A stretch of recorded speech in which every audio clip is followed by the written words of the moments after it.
Assalamualaikum warahmatullahi wabarakatuh. Selamat pagi anak-anak. Bagaimana kabarnya saat ini? Alhamdulillah, semoga kita selalu diberikan kesehatan ya. Sebelum mengawali pembelajaran pada pagi hari ini, sebaiknya kita berdoa terlebih dahulu menurut agama dan kepercayaan masing-masing. Silahkan ketua kelas membimbing doa. Semoga dengan pembacaan doa dapat memperlancar kegiatan pembelajaran di pagi hari ini. Oke, Ibu ingin bertanya, siapa yang tidak masuk hari ini? Alhamdulillah, kalau begitu. Oke anak-anak, sebelum membahas materi hari ini, mari kita mengingat materi yang dibahas minggu kemarin. Apakah ada yang mengetahui apa yang akan kita pelajari pada pagi hari ini?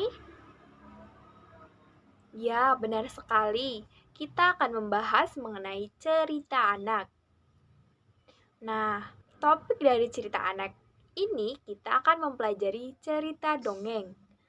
Apakah ada yang pernah membaca cerita dongeng? Bagus sekali. Terus, apakah ada yang mengetahui pengertian dari cerita dongeng? Ya, benar. Dongeng adalah bentuk sastra lama yang membicarakan atau menceritakan terhadap suatu kejadian yang tidak terduga, berupa fiksi, tidak nyata, atau khayalan. Dongeng merupakan cerita tradisional yang cara penyampaiannya dengan cara turun-temurun dari nenek moyang. Nah, di dalam cerita dongeng terdapat nilai-nilai yang disampaikan dalam penulis dapat dijadikan sebagai hiburan. Kemudian ada struktur dongeng, yakni pendahuluan yang berisi kalimat pengantar, kemudian isi, yaitu berupa menceritakan mengenai urutan kejadian dari suatu peristiwa, dan yang terakhir penutup, yang dibuat untuk mengakhiri sebuah cerita. Selanjutnya, unsur-unsur intrinsik dalam cerita dongeng yakni tema, latar, alur, tokoh, penokohan, sudut pandang, dan amanat. Adapun jenis-jenis dongeng yakni mite, sage, fabel, legenda, cerita jenaka, cerita pelipur lara, dan cerita perumpamaan. Contoh dari cerita dongeng yakni Keong Emas, Putri Duyung, Pangeran Kodok, Kelinci dan Kura-kura, Putri Salju, Bangau dan Gagak, Gajah dan Semut, Angsa bertelur emas, dan lain sebagainya. Itulah beberapa contoh yang dapat Ibu sampaikan. Selanjutnya, kalian menyimak dan perhatikan baik-baik contoh dari cerita dongeng yang telah Ibu bacakan, serta nanti Ibu akan memberikan soal mengenai cerita tersebut. Oke, selamat menyaksikan. Legenda Keong Emas. Pada zaman dahulu kala, hiduplah seorang raja yang bernama Kertamarta. Ia memimpin sebuah kerajaan yang sangat indah dan megah, yang bernama Kerajaan Daha. Raja Kertamarta mempunyai dua orang putri yang cantik bernama Dewi Galuh dan Candrakirana. Kehidupan mereka sangat bahagia dan berkecukupan. Pada suatu hari, datanglah seorang pangeran tampan dari kerajaan Kahuripan. Pangeran tersebut bernama Raden Inu Kertapati.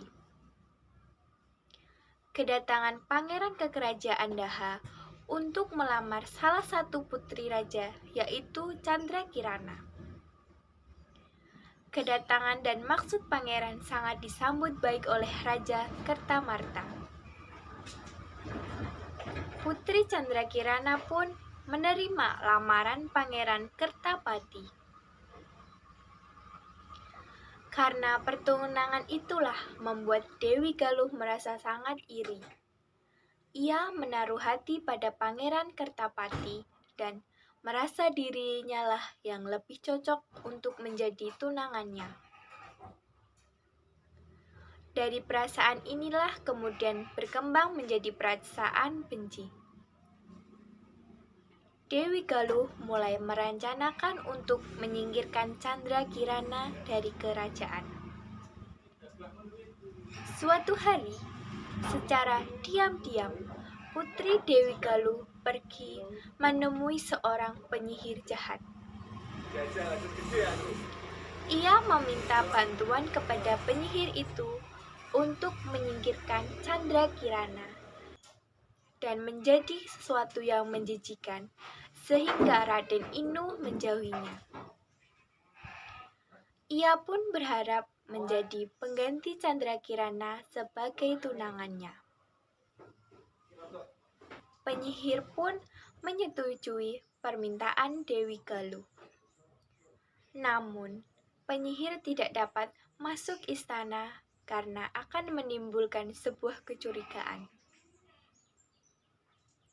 Akhirnya, Dewi Galuh mempunyai siasat untuk memfitnah Candrakirana, sehingga ia diusir dari kerajaan. Candrakirana meninggalkan kerajaan dengan perasaan sedih. Di tengah perjalanan, ia bertemu dengan penyihir jahat dan menyihir Candrakirana menjadi keong emas. Setelah berhasil menyihir Candrakirana, penyihir langsung membuangnya ke sungai. Kutukanmu akan hilang jika kamu dapat bertemu dengan tunanganmu, Pangeran Kertapati, kata penyihir. Suatu hari, seorang nenek sedang mencari ikan dengan menggunakan jala. Akhirnya, keong emas ikut tersangkut oleh jala tersebut. Melihat betapa indahnya keong emas yang ia dapatkan, si nenek langsung membawanya pulang dan disimpannya keong emas di tempayan. Nenek tersebut memelihara keong emas dengan baik dan memberikan makan agar tidak mati. Keesokan harinya, sang nenek kembali ke sungai untuk mencari ikan. Namun, tidak satu pun yang ia dapatkan. Karena sudah terlalu lama, tapi tidak mendapatkan hasil, ia pun segera memutuskan untuk pulang ke rumah. Ketika nenek sampai di rumah, ia sangat terkejut. Ia melihat makanan yang sangat enak sudah tersedia di atas mejanya. Ia merasa sangat heran dan bertanya-tanya, siapa yang sudah membuatkan makanan itu? Setiap hari kejadian serupa terus terjadi. Karena merasa penasaran, sang nenek memutuskan untuk pura-pura pergi ke laut. Sebenarnya, ia ingin tahu dan mengintip siapa yang sudah membuatkan makanan setiap hari. Sang nenek sangat terkejut melihat keong emas yang ia simpan di tempayan berubah menjadi seorang gadis yang cantik jelita. Gadis cantik tersebut langsung menyiapkan makanan di atas meja. Karena rasa penasarannya, sang nenek langsung menghampiri gadis cantik tersebut. Siapa kamu, putri yang cantik? Dan dari manakah asalmu? Tanya sang nenek. Keong emas yang berubah menjadi wujud aslinya yaitu Candrakirana sangat terkejut melihat kedatangan sang nenek yang tiba-tiba. Akhirnya Candrakirana menjelaskan siapa ia sebenarnya dan menceritakan kenapa ia berubah menjadi keong emas. Setelah menjelaskan kepada sang nenek, Candrakirana pun kembali berubah wujud menjadi keong emas. Sementara Pangeran Kertaparti terus mencari Putri Candrakirana yang mendadak hilang entah kemana. Namun, kabar dari Candrakirana pun tidak dapat ia dapatkan. Pangeran Kertaparti yakin bahwa Candrakirana masih hidup dan ia terus mencari. Ia pun berjanji tidak akan kembali ke kerajaan sebelum menemukan tunangannya Candrakirana. Akhirnya, penyihir jahat mengetahui bahwa Pangeran Kertapati sedang mencari Candrakirana. Ia mencari cara agar pangeran tidak dapat menemukan Candrakirana. Ia pun menyamar menjadi seekor burung gagak.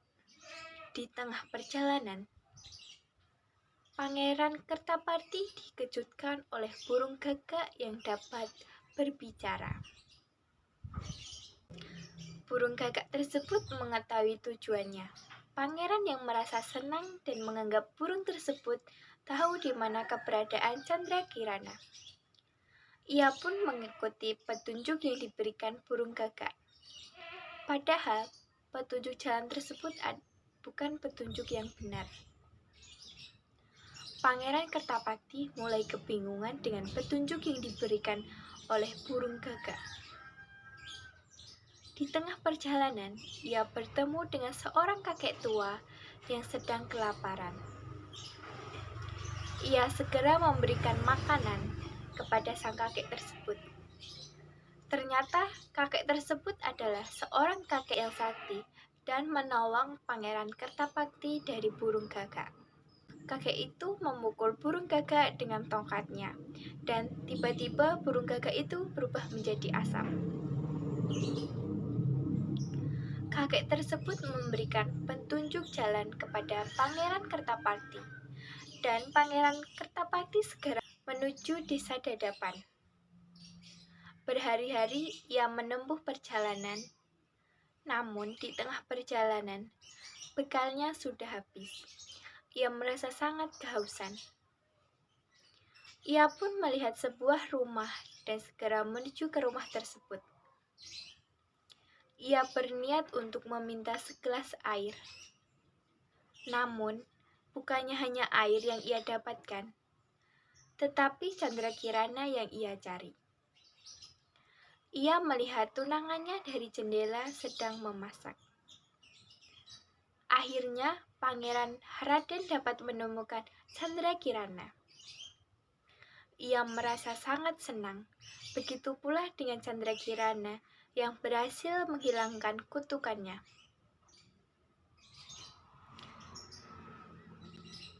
Apabila bertemu dengan tunangannya, Candrakirana menjadi gadis cantik jelita. Pangeran Kertaparti segera membawa Candrakirana ke kerajaan Daha. Ia pun mengajak nenek yang sudah menolongnya. Candrakirana pun menjelaskan perbuatan Dewi Galuh selama ini kepada Baginda Raja. Akhirnya, kejahatan Dewi Galuh terbongkar. Dewi Galuh mendapat hukuman atas perbuatannya itu. Namun, karena merasa takut akan hukuman, ia melarikan diri ke hutan. Kemudian Baginda Raja meminta maaf kepada Candrakirana. Akhirnya, Pangeran Kertapati dan Candrakirana memutuskan untuk menikah dan mereka hidup bahagia. Setelah kalian selesai menyimak video yang telah Ibu berikan, coba kalian mengidentifikasi tema dalam cerita, amanat. Kemudian setelah selesai mengidentifikasi, Ibu akan memberikan soal yang berbentuk uraian Oke, itu saja yang dapat Ibu sampaikan. Apakah ada yang ingin bertanya mengenai materi yang telah Ibu sampaikan? Baiklah, jika tidak ada pertanyaan, mari kita tutup pembelajaran dengan mengucapkan hamdalah bersama-sama. Alhamdulillahirrabbilalamin. Kurang lebihnya Ibu mohon maaf. Wassalamualaikum warahmatullahi wabarakatuh.